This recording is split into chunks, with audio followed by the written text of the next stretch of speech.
হরে কৃষ্ণ। কেমন আছেন সবাই? বছরের প্রথম দিনটা বিভিন্ন কাজের জন্য যদিও বের হতে পারিনি, কিন্তু দ্বিতীয় দিনটা ভগবানকে দর্শন করার জন্য আমি আর মিস করি নাই।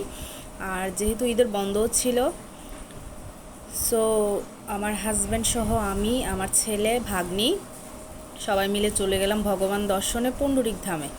সো ভিডিওটা দেখতে থাকুন, আশা করি সবার ভালো লাগবে।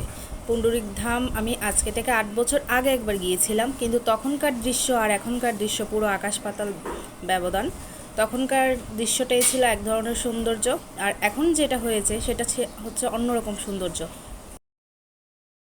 আমার ফ্রেন্ড লিস্টে চট্টগ্রামের বাইরেও অনেক মানুষজন আছে যারা পুণ্ডরিক ধাম কোথায় সেটা জানে না। সেটা হচ্ছে চট্টগ্রামের হাটহাজারীতে অবস্থিত একটা ইস্কন মন্দির। এটা অনেক বছর আগে থেকেই প্রতিষ্ঠিত আছে এখানে, কিন্তু এটাকে নতুন করে সংস্কার করা হচ্ছে বিভিন্ন সুন্দর সুন্দর মূর্তি বসিয়ে। মন্দিরের ভিতরে আমরা প্রবেশ করে নিলাম।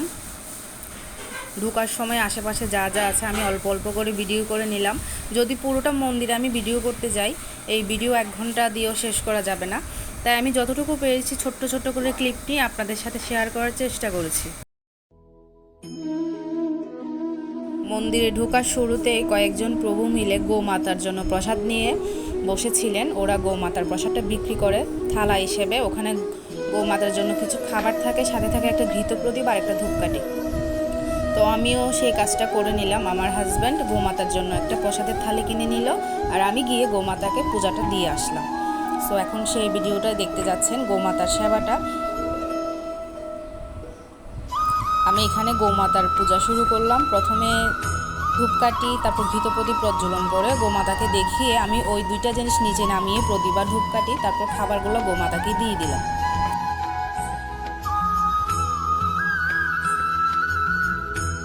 এখানে আমি একটা মজাদার জিনিস শেয়ার করতে যাচ্ছি ভাই বোনের। 2024 সালের এখানে একটা ছবি, আর এটা হচ্ছে 2016 সালের একটা ছবি, সেম জায়গায় ভাই বোনের ছবি সেটা।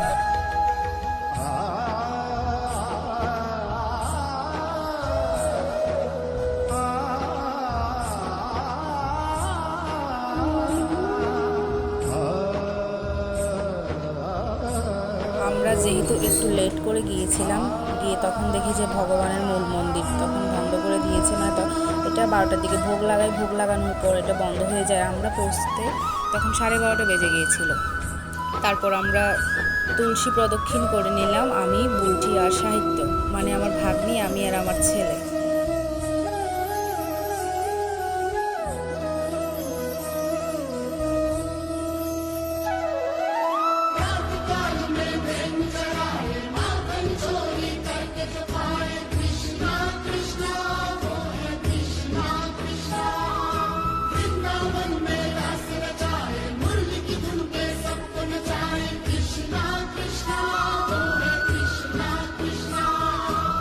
দুপুর প্রায় 1টার দিকে ভগবানের মন্দির খুলে দিয়েছে। এখন ভগবানকে প্রদক্ষিণ করবে সবাই মিলে, প্রসাদ নিবে, ভগবানের নামে পুষ্পাঞ্জলি দিবে। তো সবার সাথে আমরাও সেই কাজটা সেরে নিলাম।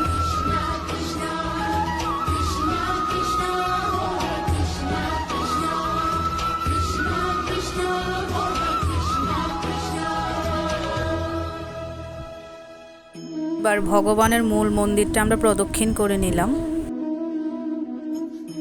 এখানে বলা হয়েছে আমাদেরকে 3বার প্রদক্ষিণ করে ভগবানকে দর্শন করার জন্য, তাই আমরা 3বার প্রদক্ষিণ করে এবার লাস্ট সময় এসে আমি ভগবান দর্শন করলাম।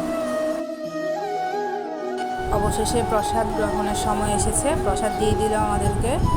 প্রসাদের আইটেম ছিল 4টা ভাত, ডাল, একটা বেগুনি আর সবজি ছিল, আর সবার শেষে মিষ্টিমুখ করার জন্য ওরা পায়েস দিয়েছিল।